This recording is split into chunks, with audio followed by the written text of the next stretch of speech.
Okay, the moment I've been sort of dreading is here. Kris gave me an assignment. I gotta go convince my wife to take her 401k and roll it into real estate. And she's got a small break at work that I can catch her in to have this conversation, and every second is gonna count. I've gotta hit this assignment, and if I don't, Kris has this consequence waiting for me that I really don't wanna do. If I'm not able to convince her, Kris is gonna make me go to the mall in a ballerina getup with the tutu and do 100 burpees, which is already gonna be really, really hard and humiliating. So I've just gotta focus, and I can't fail on this. This has to work.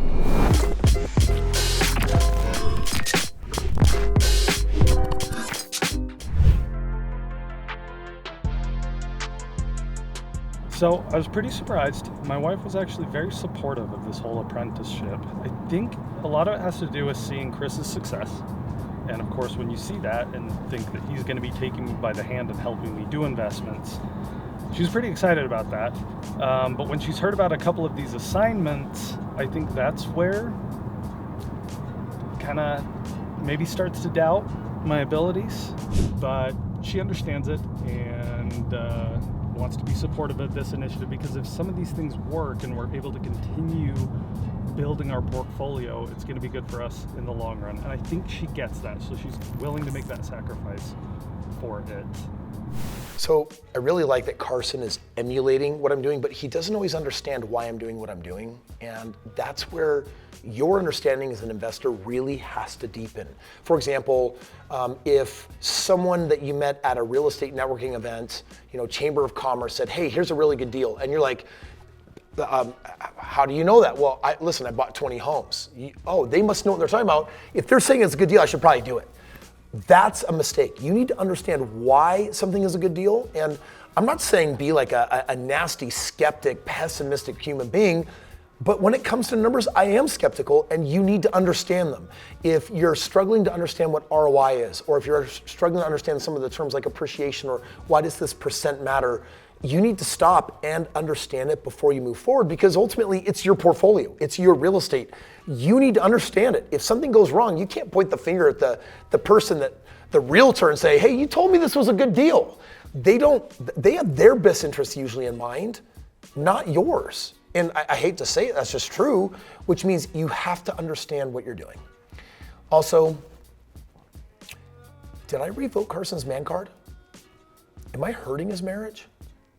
Like, is he getting in the doghouse? Am I destroying his wife's confidence in him? That's okay. He's going to be a successful real estate investor. So we'll see how this goes.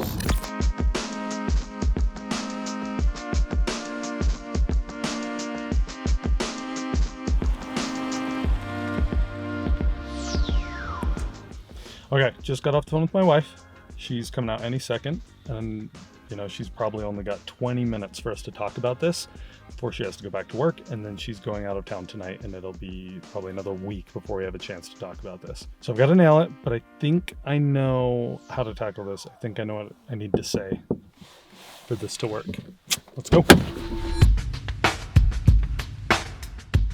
Okay, so I'm doing this apprentice thing with Kris, and it's really exciting because Kris is like looking at everything we're doing and helping us make smart decisions.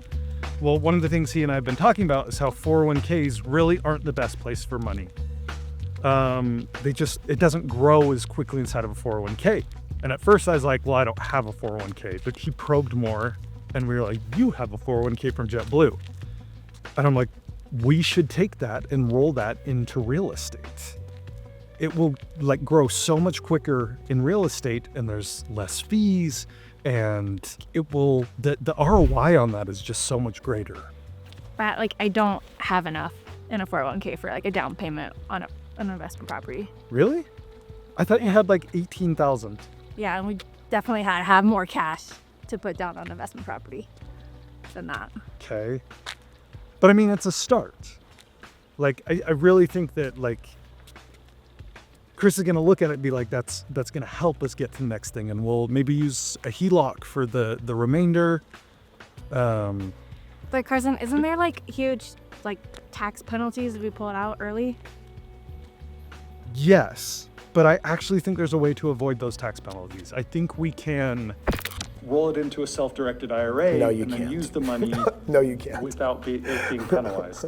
But even if we don't, like, the tax penalties, I mean, the money's just gonna shrink anyway if the market turns down. Are you pushing on this because you don't want the consequence, or because you actually believe this is like the right thing to do?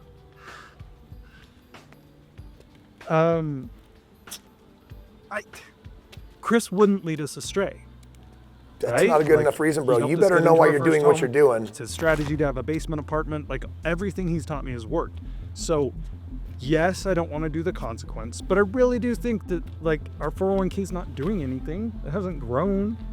Like, we should put it towards something good. But I'd never like seen you in a tutu, so Please don't. I kind of think we should do the consequence. So, no. My answer is no. No, your answer is yes. You see my side, don't you? Don't you see that, like, using the 401k for real estate is, like, much better? This could be fun, right? Like, this could be a fun opportunity for She's you. fun. This is awesome Oh my consequence. Yes, Kris, this was pretty much a yes. but a no. This was a yes. But a no. Oh my gosh. Yep, that's tutu time for sure, 100%. So here's something Carson said that doesn't really fully connect, right? He's like, hey, we can avoid the tax and penalty if we self-direct it. There's truth that you can do that, but there's rules of what you can do with a self-directed account. For example, a self-directed 401k or a self-directed IRA is where you're essentially taking your money out of the market and putting it in a vehicle where you can put it into certain investments, but you don't have free reign.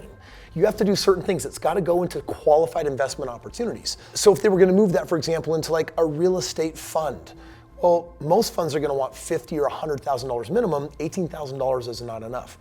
And Carson's right. This is actually going to be part of a down payment towards their next real estate venture, which means they've got to be able to pull it out. And taxes and penalties on that, that's something you actually have to address. Now, here's the truth of the matter. Like, the penalty is a stupid tax that you pay because you chose to put money in a 401k. Like, that penalty is there until you hit 59 and a half, and there's nothing you can do about it.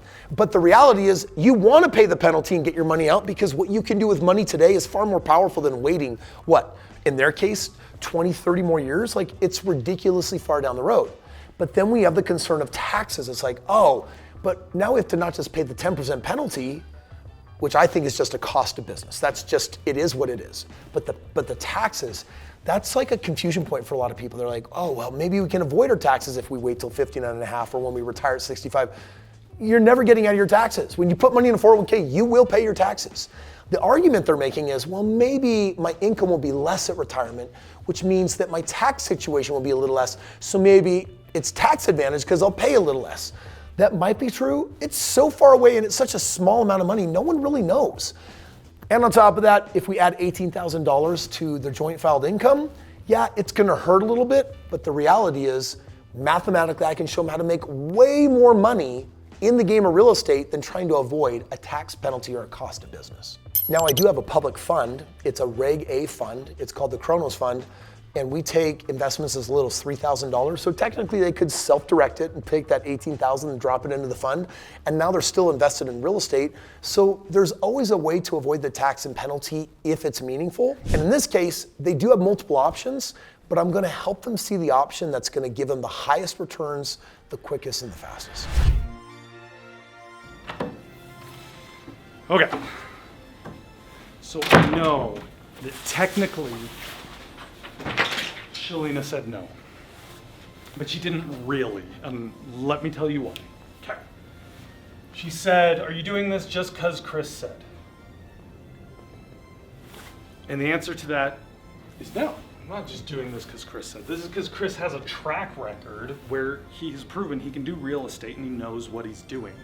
So it's not just because he said, it's because he's done this before and I want to do the same thing.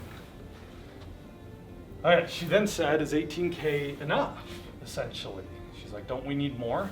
Yes, but you have to start somewhere and we can build on this. We just need to add additional capital, which Kris is gonna coach me on, right? So is 18K, it is definitely enough. It's a head start. This is a head start. I think you did a good job. So no problem there.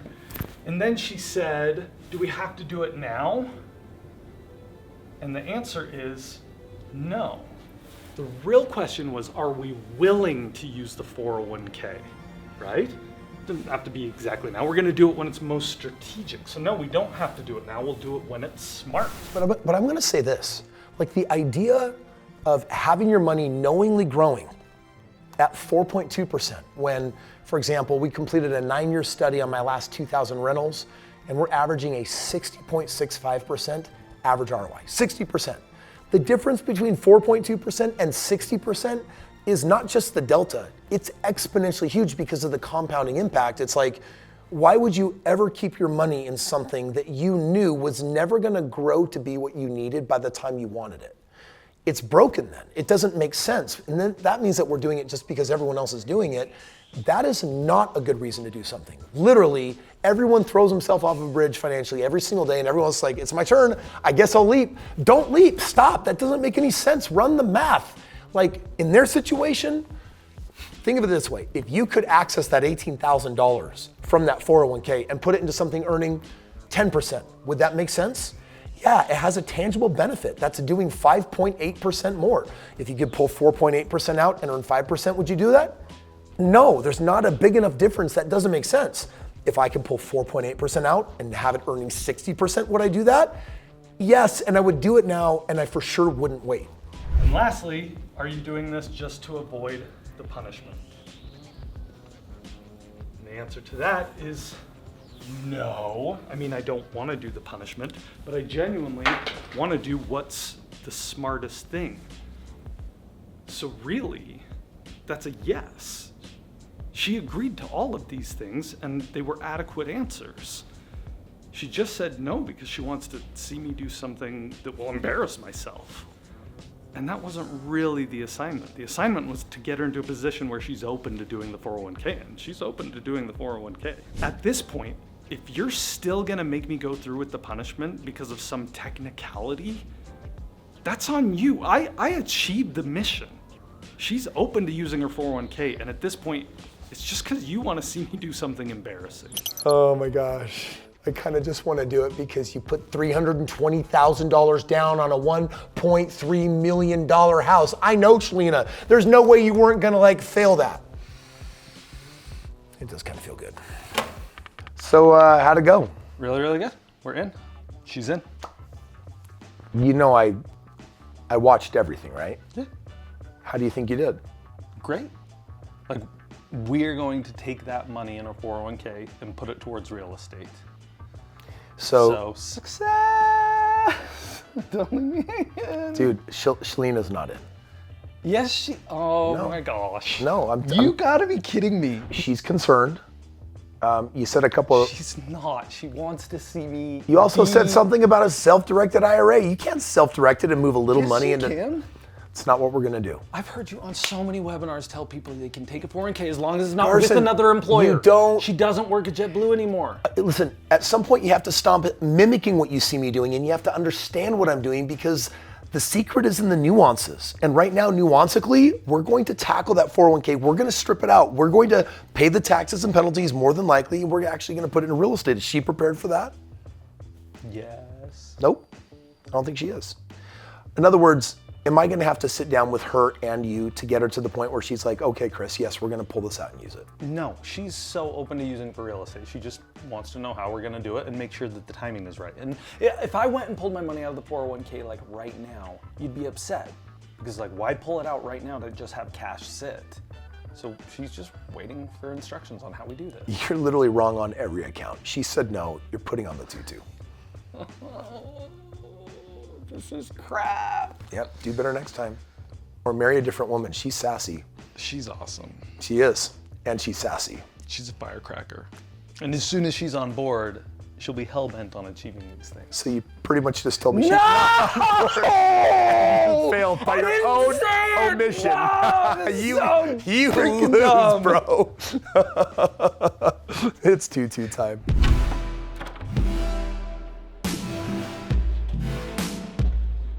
Here we go.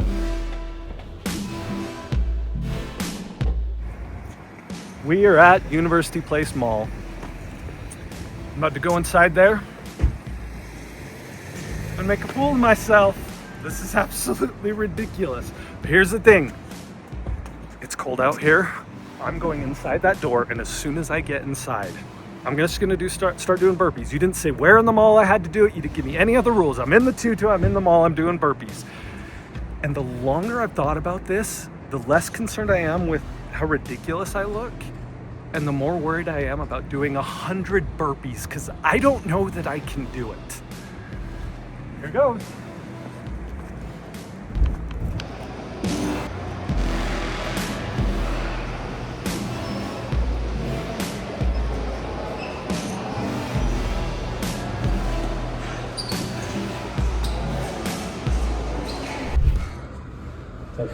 Tell Kris I hate his guts.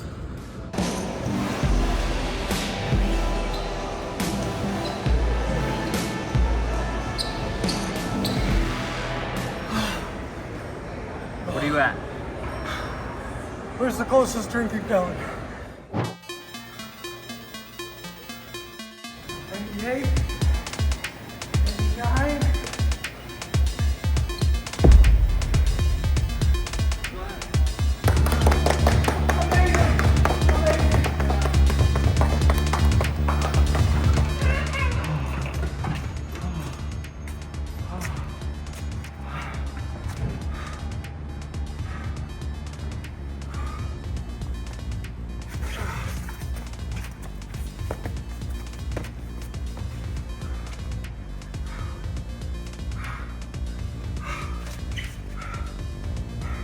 That was a bunch of crap. But I did it.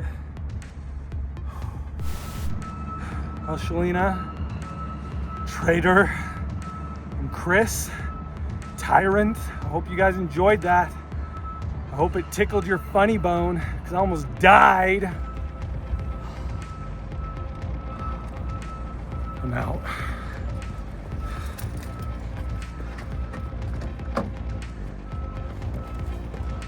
Carson was so close. Like, I think he did a pretty good job trying to convince Shelina to use the 401k. And I know I told Carson that our next move is to do a game plan to take his portfolio to the next level, but I just can't get out of my head how the kid was gonna use the proceeds from his primary residence to put it towards his new build just to try to pay it off faster. Like, that is the worst decision possible. Right now, the last thing that he should be trying to do is try to pay off his house. And I'm really glad that Carson chatted with Tyler and that Tyler was able to set him straight on using the equity from his current primary residence and putting it towards investing and not applying it towards his new primary residence.